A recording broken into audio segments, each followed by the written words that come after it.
Oke, jurnal bagian pertama itu ada judul. Tertulis di sini, analisis pengaruh fintech terhadap pertumbuhan ekonomi melalui investasi di Indonesia. Kalau kita lihat dari judulnya, ini sepertinya kuantitatif ya. Apa itu kuantitatif? Kuantitatif itu quantify, artinya diangkakan. Kalau kualitatif, ya berarti yang bukan angka atau berupa kalimat teks atau gimana gitu ya. Nah, jurnal artikel penelitian ilmiah itu ada abstrak. Abstrak itu adalah intisari dari penelitian kita. Boleh dikatakan ringkasan lah. Kita baca. Semakin pesatnya pertumbuhan teknologi di bidang ekonomi harus mulai menjadi perhatian penting bagi pemerintah Indonesia. Kalimat pertama ini merupakan fenomena. Apa itu fenomena? Ada yang bisa berikan pendapat? Dulu Bapak Ganteng bilang fenomena apa?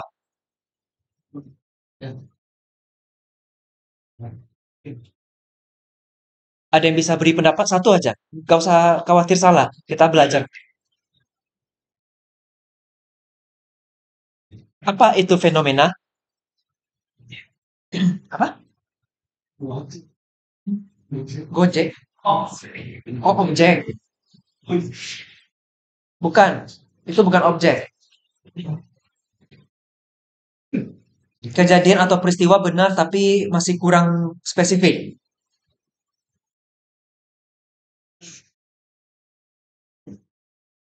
Sesuatu yang langka bisa. Keadaan bisa, tapi kurang spesifik. Bisa? Itu bisa fenomena. Kalau bicara kelangkaan misalnya, manusia hidup perlu air bersih. Iya kan? Jumlah air bersih semakin berkurang. Itu fenomena kan? Yang kita harapkan apa? Jumlah air bersih ada terus kan? Tapi faktanya jumlah air bersih berkurang. Jadi itu fenomena. Yang kita harapkan tidak sesuai dengan kenyataan yang terjadi. Saya pergi ke pasar beli jeruk 10 kilo. Si penjual timbang nampak tuh angkanya 10 kilo pas. Ketika saya bawa pulang ke rumah, saya iseng. Saya timbang lagi jeruknya. Rupanya jadi 9,5 kilo. Apa yang terjadi? Pertama, bisa aja timbangan si penjual dia curangi. Yang kedua, bisa jadi timbangan saya yang rusak. Yang ketiga, bisa jadi ketika dari pasar balik ke rumah terjadi sesuatu sehingga jeruk saya hilang.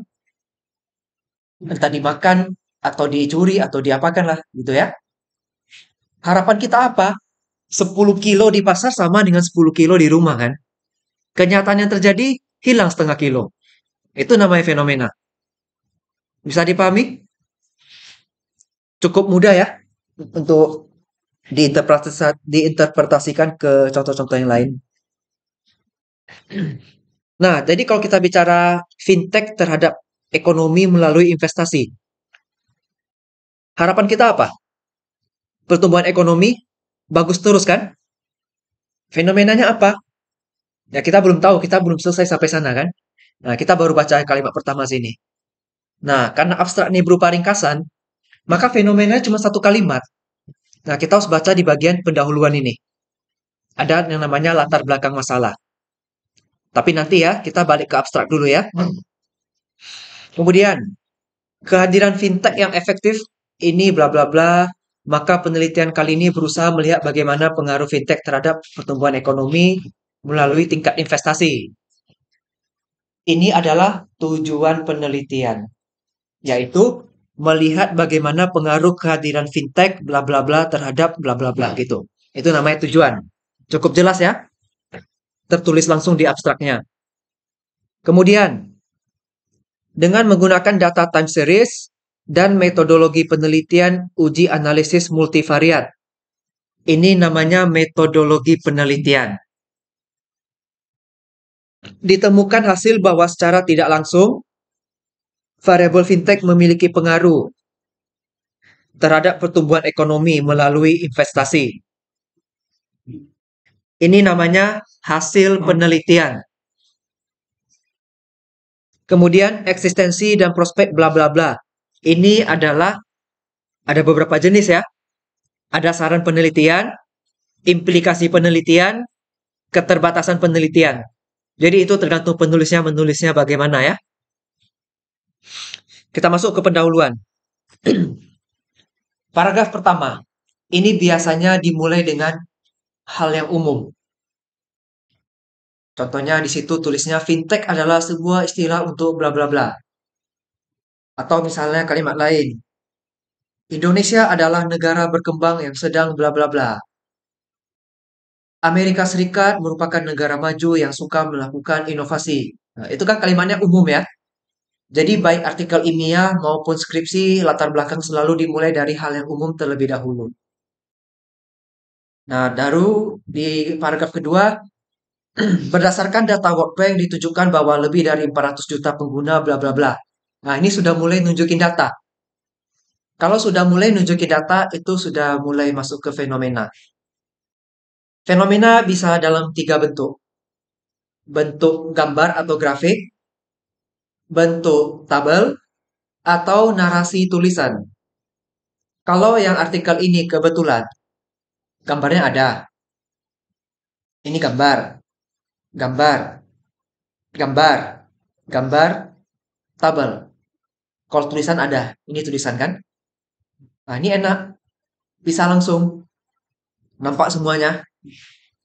Ada artikel yang hanya pakai gambar, ada yang hanya pakai tabel, ada juga yang hanya pakai tulisan.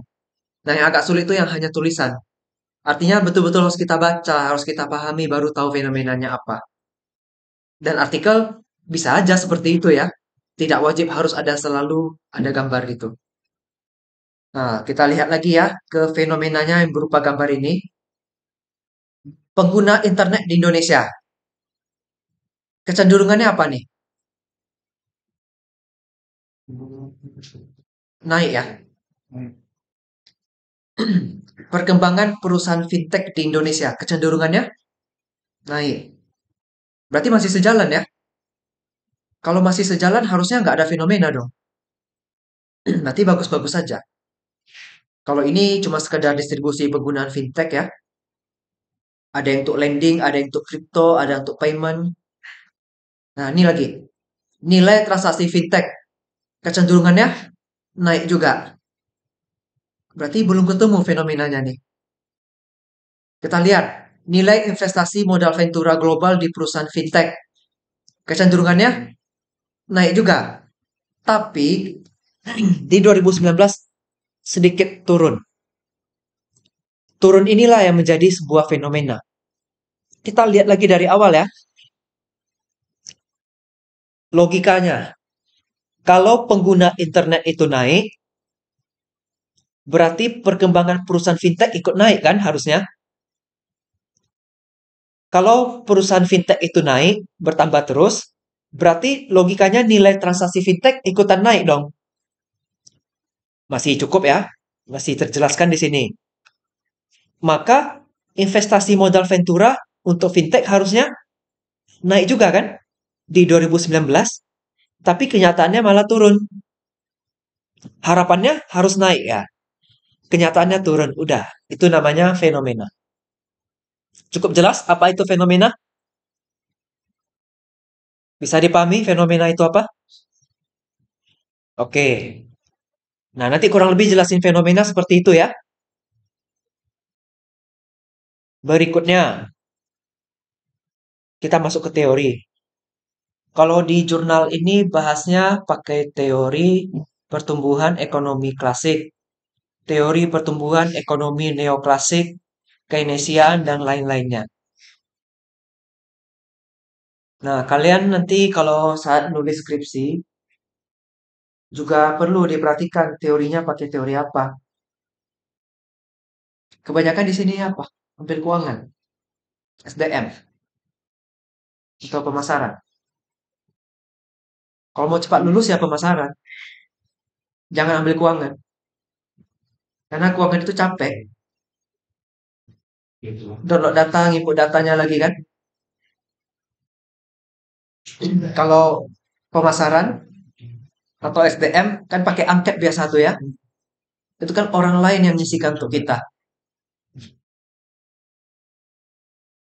Nah, kalau ada teori, kalau misalnya teori keuangan, misalnya teori agensi, teori sinyal, teori struktur modal. Kalau teori SDM berarti kan ada teori kepemimpinan, the Great Man Theory. Kemudian kalau misalnya motivasi ada teori Maslow, teori XY atau sejenisnya. Kalau pemasaran berarti ada teori difusi inovasi, teori sumber daya, teori apa lagi gitu. Banyak ya. Nah, itu yang namanya teori utama penelitian. Kalau deskripsi wajib itu di bab 2 ya.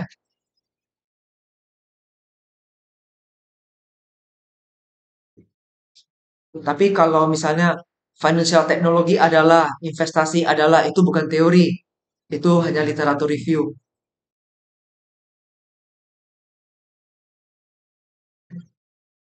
Kemudian ada hipotesis. Hipotesis itu dugaan sementara yang ingin kita uji kebenarannya. Tapi untuk tugas kita review jurnal, hipotesis nggak usah dibahas dulu. Biar nggak usah pusing-pusing banget ya. Jadi nggak usah dibahas dulu. Kemudian ada metodologi penelitian. Nah, metodologi penelitian ini kan yang sama Bapak Ganteng sebelumnya kan. Jadi penelitian itu ada yang kuantitatif, ada yang kualitatif. Kalau jenis data itu ada yang primer, ada yang sekunder. Kalau yang primer itu kan datanya kita dapatkan langsung dari sumbernya. Misal, saya langsung tanya ke orangnya, puas nggak ya transaksi di Tokopedia? Nah, itu kan langsung saya tanya ke dia. Tapi kalau yang namanya data sekunder, itu seperti saya download laporan keuangan, terus saya rekap angkanya, terus saya hitung rasionya. Itu sekunder. Bisa dipahami bedanya primer sekunder?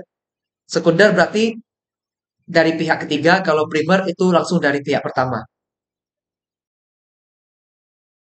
Kemudian ini namanya definisi operasional variabel. Pertumbuhan ekonomi itu dia ngukurnya pakai pertambahan PDB. Perusahaan fintech, dia ngukurnya pakai jumlah perusahaan fintech. Berarti dia hitung, tahun ini ada berapa perusahaan, tahun depan ada berapa perusahaan gitu. Kemudian variabel investasi, dihitung pakai jumlah realisasi PMA dan PMDN. PMA penanaman modal asing, PMDN penanaman modal dalam negeri. Berarti kalau jumlah realisasi itu dalam bentuk rupiah hitungannya. Sekian triliun nilai realisasi investasinya. Kalau ini udah jelas pasti data sekunder semua. Kemudian metode analisis data. Ada analisis multivariat, dia pakai analisis regresi dan segala macam. Analisis data tidak usah kalian pusingkan karena itu nanti kalian akan fokus di mata kuliah praktika statistik.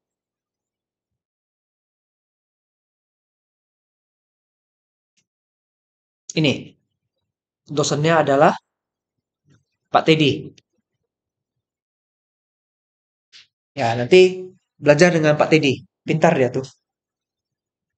Banyak-banyak belajar sama dia tentang metodologi, tentang statistiknya, uji-uji apa aja yang diperlukan, termasuk cara mengolah data. Itu penting untuk skripsi. Makanya, untuk tugas review jurnal yang ini, analisis data nggak usah kalian pusingkan. Kalian pusingnya di mata kuliah yang itu aja ya.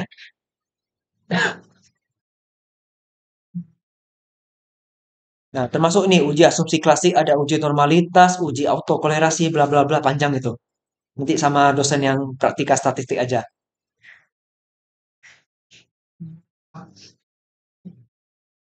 Nah, berikutnya adalah pembahasan.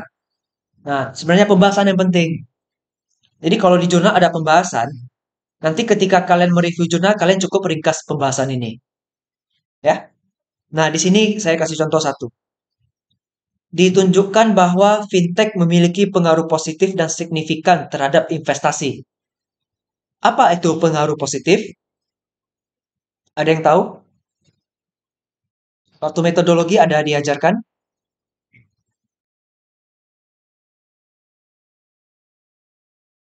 Lupa atau gimana?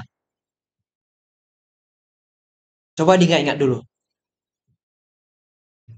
Coba ingat mukanya Bapak ganteng dulu, mana tahu ingat.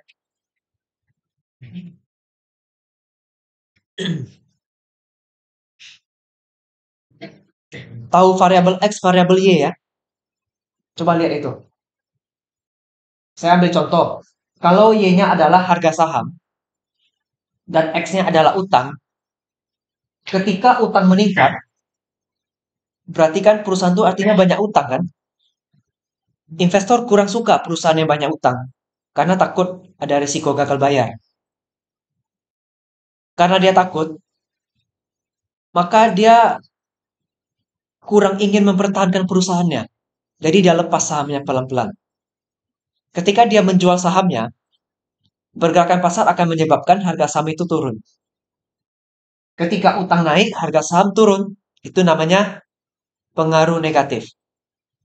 Utang berpengaruh negatif terhadap harga saham. Sebaliknya, kalau utangnya turun, harga sahamnya naik. Jadi terbalik ya. Kayak gini dia posisinya. Gini, gini, gini, gini. Kalau yang pengaruh positif, berarti gini, gini. Contohnya dividen ke harga saham. Kalau perusahaan umumkan mau bagi dividen, berarti ada kesempatan, ada peluang kita nambah penghasilan kan? Berarti investor akan berbondong-bondong membeli saham perusahaan tersebut supaya dapat jatah dividennya. Semakin banyak yang beli saham perusahaan, mekanisme pasar itu akan meningkatkan harga saham sesuai dengan hukum permintaan dan penawaran. Maka dividen naik, harga saham naik. Tapi kalau dividennya turun, harga saham ikut turun. Itu namanya pengaruh positif. Sudah bisa dipahami artinya? Oke. Nanti ada satu lagi tuh, namanya pengaruh yang tidak signifikan. Nah, itu nanti dengan Prof. Teddy aja. Karena itu berkaitan dengan hasil uji statistik. Nah, itu nanti belajar dari sana. Jadi bagian pembahasan cukup diringkas saja langsung ya. Kemudian kesimpulan. Kesimpulan nggak usah. Karena kesimpulan tuh isinya sama dengan pembahasan. Kemudian ada saran. Kalau saran boleh saran dimasukin nanti ya. Terdapat beberapa saran bla bla bla gitu. Kalau ada implikasi, ada keterbatasan masukin juga itu boleh. Kurang lebih untuk review jurnal seperti itu. Ada yang mau ditanyakan? Silakan kalau ada yang mau tanya. Kita sudah nggak ada lagi sistem tanda tangan daftar kehadiran di map merah ya. Jadi sistemnya sekarang kita mengupload di Sipopi. Jadi saya harus upload bukti saya memang ada mengajar di sini. Jadi yang duduk paling belakang boleh bantu foto. Bantuin foto. Saya nampak materi sama nampak mahasiswa lagi pura-pura belajar. Kemarin mikirnya gini, saya bawa 2 atau 3 baju kan, saya tukar-tukar. Terus nanti kalian duduknya acak gitu kan. Jadi bisa untuk langsung 9 pertemuan. Tapi kan curang itu namanya. Jadi sisanya kita bisa online terus kan. Kan ruangannya sama, ruangan ini kan.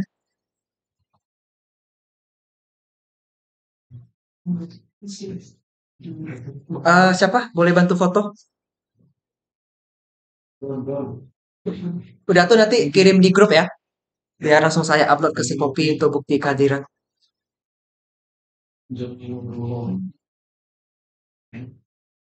Yang duduk depan agak pura-pura rajin dikit.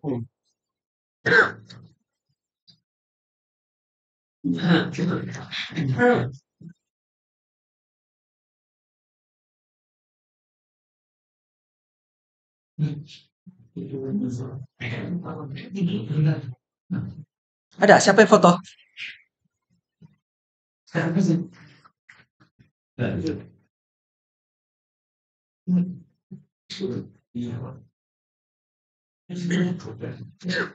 yang mau ditanyakan untuk materi ini? Untuk review jurnal? Pelan-pelan dipelajari, soalnya ini penting ya. Kalau nggak tahu cara baca jurnal, gimana nanti mau skripsi? Kalian skripsi harus ada research gap kan? Research gap itu kan dari penelitian terdahulu kita ambilnya. Ya berarti dari jurnal.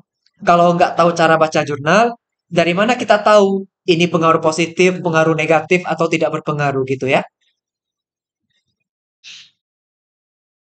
Oke, kalau udah fotonya bantu kirim ke grup ya.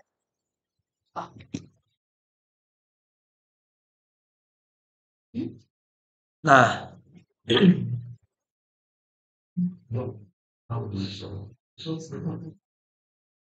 kita belajar sedikit tentang konsep dasar fintech. Jadi biar tahu. Saya yakin kebanyakan sudah memakai fintech secara tidak langsung. Contohnya ada mobile banking, ada pakai mobile banking ya, ada pakai GoPay. Kalau yang pakai Grab itu bagi OVO, Dana atau sejenisnya. Itu semuanya adalah teknologi finansial. Oke, kita lihat dulu. Jadi kalau kita belajar mata kuliah ini, diharapkan ada beberapa capaian pembelajaran yang bisa kita dapatkan ya. Yang pertama, kita jadi lebih paham tentang fungsi perbankan. Karena kalau kita bicara keuangan, lembaga keuangan di Indonesia kan diatur oleh bank kan salah satunya. Makanya kita jadi lebih paham tentang bank. Kemudian, kita jadi punya pengetahuan tentang fintech. Yang ketiga, kita jadi sadar terhadap tantangan geografis. Kemudian keempat, kita memiliki pengetahuan tentang regulasi fintech dan seterusnya. Ini semuanya ada di bahan ajar ya. Silakan dibuka sambil dibuka ya. Mana tahu yang di belakang nggak terbaca. Tulisannya agak kecil soalnya. Ini ada pengertian dan ruang lingkup fintech. Kalau di paragraf pertama ini kebanyakan jelasin tentang bank ya. Kalau bank kan sudah di mata kuliah semester 2 ya. Semester 2 atau semester 1 itu. Jadi kalau tentang bank nggak usah saya ajarin lagi ya.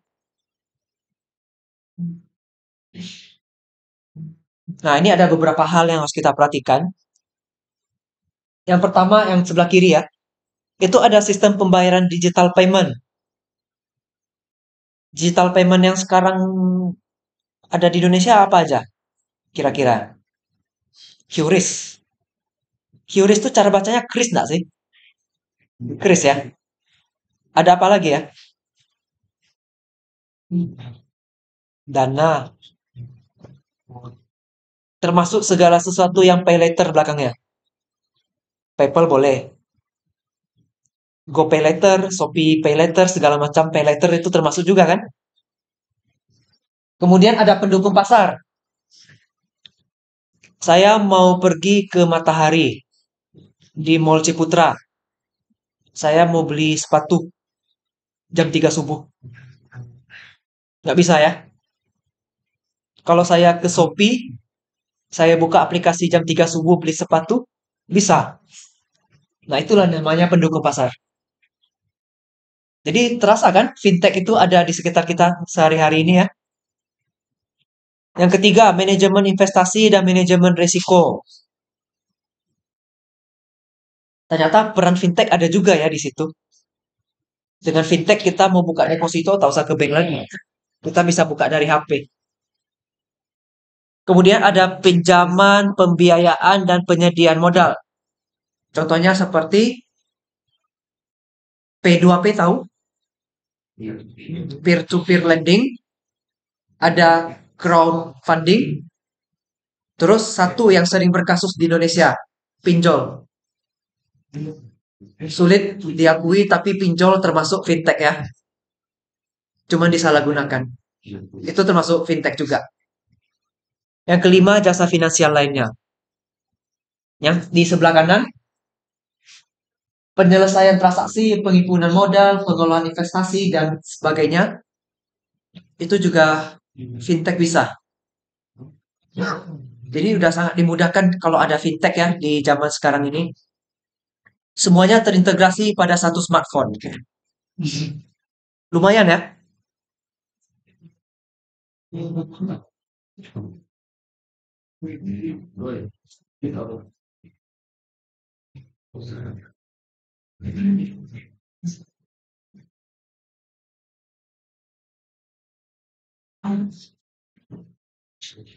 Berikutnya, kenapa harus fintech? Ini ada beberapa alasan. Yang pertama, memberi kemudahan dalam urusan finansial. Kita mau buka deposito atau buka tabungan, kalau dulu harus pergi ke bank, kita nunggu antrian, kita duduk isi formulir, baru bisa buka rekening kan? Kartu ATM-nya kadang nggak langsung hari itu. Bisa nunggu 1 minggu diantar ke rumah. Malahan kadang disuruhnya kita jemput ke bank. Itu dulu. Sekarang, kita tinggal download aplikasi, bank apa yang kita mau, udah. Tinggal verifikasi data selesai. Jadi memberikan kemudahan ya dalam urusan finansial. Saya mau kirim uang ke famili saya yang di luar negeri. Dia butuhnya sekarang. Sekarang jam 9 malam. Di luar negeri yang tempat dia itu jam 9 pagi. Dia butuhnya sekarang. Apa mungkin sekarang saat ini juga saya pergi bank, saya cari teller untuk transaksi? Tidak mungkin. Makanya muncul namanya internet banking, mobile banking. Apapun itu, yang penting itu sudah memudahkan kita dalam urusan finansial. Yang kedua, terobosan baru dalam transaksi keuangan. Ini udah jelas lah ya. Dulu mau bayar harus pakai uang cash. Sekarang hanya tinggal tempel kartu. Di Tiongkok sana pakai scan muka. Terobosannya canggih sekali ya untuk fintech ini. Yang ketiga, semua merasakan untung. Dulu, yang tahu obligasi itu nggak banyak. Hanya orang tertentu yang tahu obligasi. Obligasi pun dulu itu ditawarkan atau diumumkan melalui koran. Nggak semua juga pandai baca orang ini kan. Nggak semua juga pandai memahami obligasi itu apa. Sekarang, kalau kita punya mobile banking, kita baru login kadang langsung muncul iklan. Sering seperti itu. Ditawarkan obligasi seri apa, suku retail seri apa, bunga kuponnya sekian persen, floating segala macam, minimal pemesanan 1 juta. Jadinya lebih bisa menjangkau khalayak masyarakat lebih luas. Yang dulunya tidak tahu ada investasi obligasi jadi tahu. Jadinya bisa lebih untung kan? Nah, itu salah satu peran fintech juga. Jadi jelas, peran fintech terhadap perekonomian itu sangat besar. Di bahan ajar yang saya kasih, itu banyak tulis itu. Pendapat menurut Gubernur BI lah, menurut OJK segala macam. Itu nanti bisa kalian baca sendiri. Ya, di sini kita lihat perkembangan fintech tahun 2021. Ada yang namanya RPA, Robotic Process Automation. RPA, contohnya gini. Kalau ada yang melakukan trading valuta asing, kita bisa setting. Kita suruh programnya. Ketika falas kita sudah di atas 5% marginnya, otomatis jual. Itu perannya robot. Kalau ada falas yang harganya murah di bawah 5%, misalnya, otomatis akan beli. Itu juga robot. Makanya otomatisasi oleh robot. Kemudian, ada digital only banks. Pernah dengar Bank Jenius? Digibank? Setahu saya, dia masih digital. Tidak punya bank yang bentuknya seperti misalnya BCA, Mandiri, CIMB, dan sejenisnya. Jadi dia memang betul-betul digital. Nggak tahu ya sekarang entah gimana, tapi yang setahu saya tahu itu ya. Kemudian ketiga, penggunaan artificial intelligence atau AI yang cukup viral ya. Dengan bantuan AI itu bisa membantu kita mengontrol transaksi keuangan segala macamnya. Kemudian peningkatan sistem keamanan cyber. Aplikasi fintech itu selalu minta autentifikasi, verifikasi. Ada yang satu langkah, ada yang dua langkah. Contoh sederhananya ketika kita mau transfer uang pasti minta PIN kan? Itu namanya autentifikasi. Itu untuk mencegah ini ya, atau apa namanya, peningkatan cyber security-nya. Ada yang berupa personal identification number atau PIN, ada yang berupa password. Passwordnya harus yang alfanumerik, pakai simbol, pakai huruf besar, pakai huruf kecil gitu ya. Itu verifikasi namanya kan? Itu untuk menjaga keamanan data kita. Ada juga yang verifikasi melalui email, verifikasi melalui SMS, verifikasi melalui telepon pun ada. Ada juga verifikasi melalui wajah ya. Nah, ini kan 2021 nih ceritanya. Karena referensi buku yang saya pakai 2021 waktu itu. Nah, saya coba cari juga yang di 2024 seperti apa.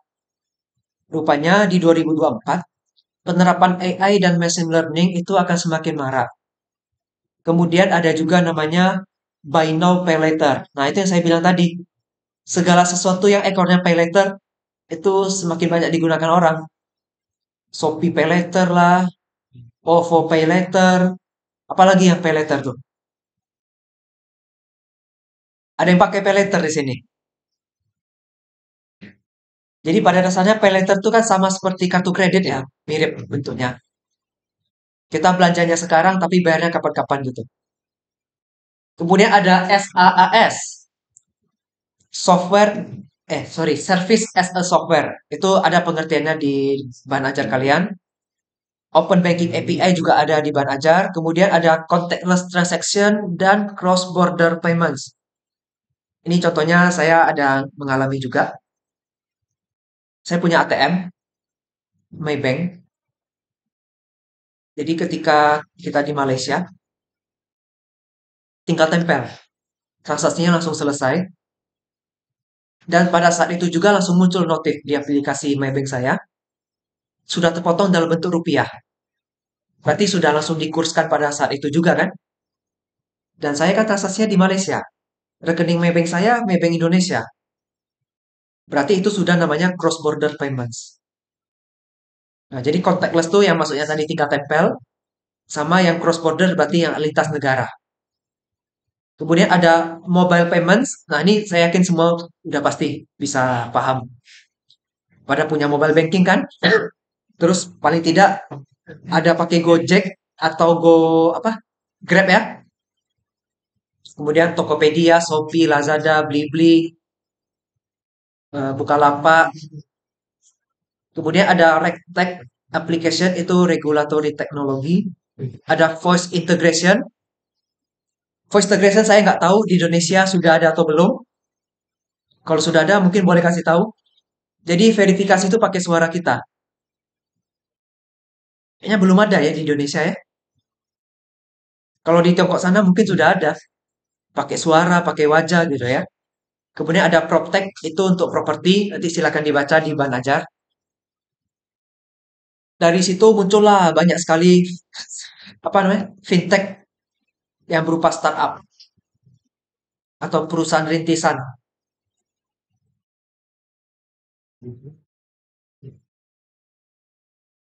Fintech ini sebenarnya dari 2008 itu sudah ada dari yang saya pelajari ya. Cuman viralnya itu di tahun 2020 ke atas. Dulu di 2020 ada pandemi COVID, perekonomian banyak yang turun termasuk Indonesia.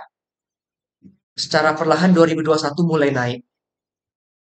Nah, di situ kita bisa perhatikan aplikasi-aplikasi teknologi, salah satunya yang di bidang keuangan mulai berkembang di 2020, di 2021 sudah blooming. Kemudian kita sudah mulai merasakan ya dampaknya financial teknologi ini. Yang sudah kerja gajinya kebanyakan transfer ya. Ya meskipun ada yang masih tunai tapi kebanyakan sudah pakai transfer. Terus kita mau kirim uang ke orang tua kita juga pakai transfer. Kalau zaman dulu pakai pos kirimnya.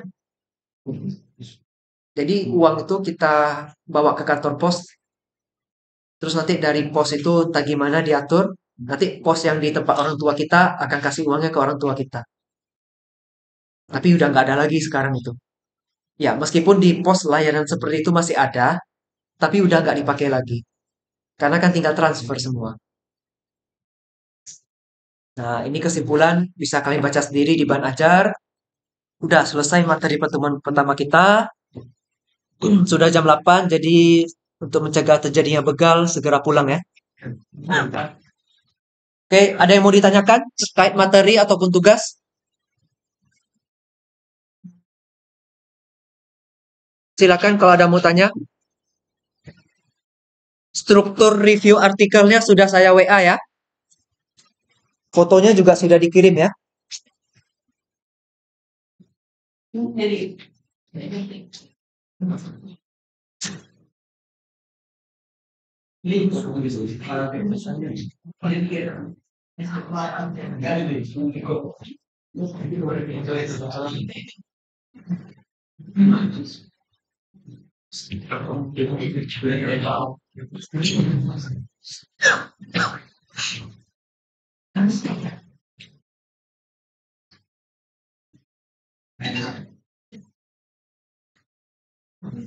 Jadi mata kuliah financial technology, digital marketing, technopreneur, itu 3 mata kuliah yang baru. Dan saya dimintai untuk bantu ngajar financial technology.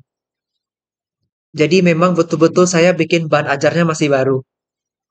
Jadi kalau ada kekurangan, mohon maaf ya. Yang penting nilainya nggak kurang kan? Yang penting lulus 3,5 tahun. Nggak usah lama-lama di sini ya.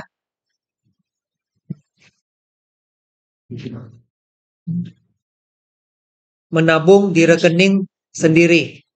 Jangan menabung di rekening pelita ya. Nabung di rekening pelita cukup 7 semester kan?